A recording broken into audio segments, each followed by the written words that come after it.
দুই গালে দুটা দিতে পারলে 10,000 টাকা করে দেবে। ভোট কেন্দ্রে গিয়া ভোটারদের বিরক্ত করছিলেন, এত বড় সাহস। এখন তো পরিস্থিতি স্বাভাবিক। কি পৌষ মাঘ মাসে নদী যেমন শান্ত, দেশের অবস্থাও কি এখন? আচ্ছা, আমি একটা কথা জিজ্ঞাসা করি, বাইতুল মোকাররমে জুমার নামাজ পড়েছেন না? অনেকে করছেন। এই খতিব সাহেবের হাতে একটা লাঠি দিচ্ছেন, মসজিদ আবাদতের জায়গায় লাঠি কেন? হ্যাঁ, এটা পেয়ারা রাসূলের, এটা পেয়ারা রাসূলের।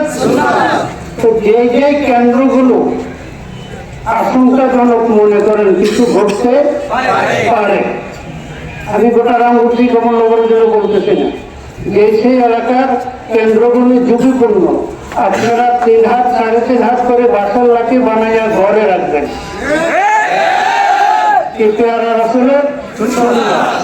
এবার নির্বাচনে কাজে না লাগলো, হঠাৎ আপনার পাশের ঘরে পাশের বাড়িতে যদি চোর আসে, আওয়াজ শুনে লাঠিটা কাছে থাকলে লাঠি বাইরে সাহস পাবে, কথা ঠিক কিনা?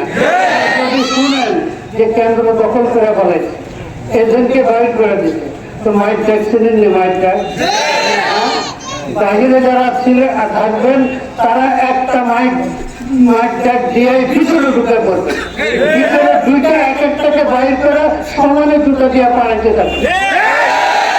পাড়ানোর মধ্যে যদি মারা যায় তার দায়িত্ব আমার, দায়িত্ব আমার।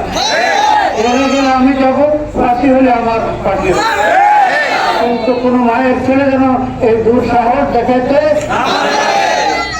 আমার ভাইয়েরা, আমি নির্বাচনকে ইবাদত মনে করে করতেছি।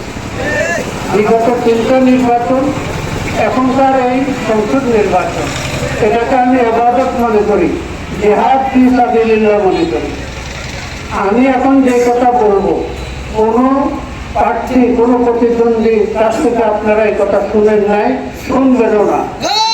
আমার এই নির্বাচন, আমি কি বলেছি, এটা ভাইরাল হয়ে গেছে, আমি এই লাঠি নিয়ে সংসদে যাইতে কারো মাথায় বাড়ি দেওয়ার জন্য।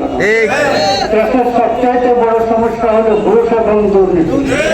দুর্নীতির ভূতকে তাড়ানোর জন্য আমি লাঠি নিয়ে সংসদে যেতে চাই। আপনারা এই কথা আর কারো কাছ থেকে শুনছেন? দুর্নীতির বিরুদ্ধে কেউ কথা বলে? তো দুর্নীতির বিরুদ্ধে কথা কিভাবে বলবো? কোটি কোটি টাকা খরচ করে নমিনেশন আনা লাগে।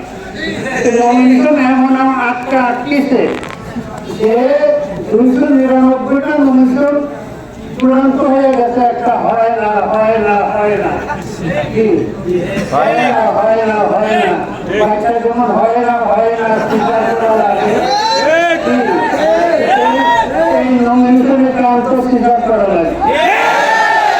স্বীকারের টাকা খরচ হয় না, কত টাকা খরচ হয়েছে আমি বলবো না।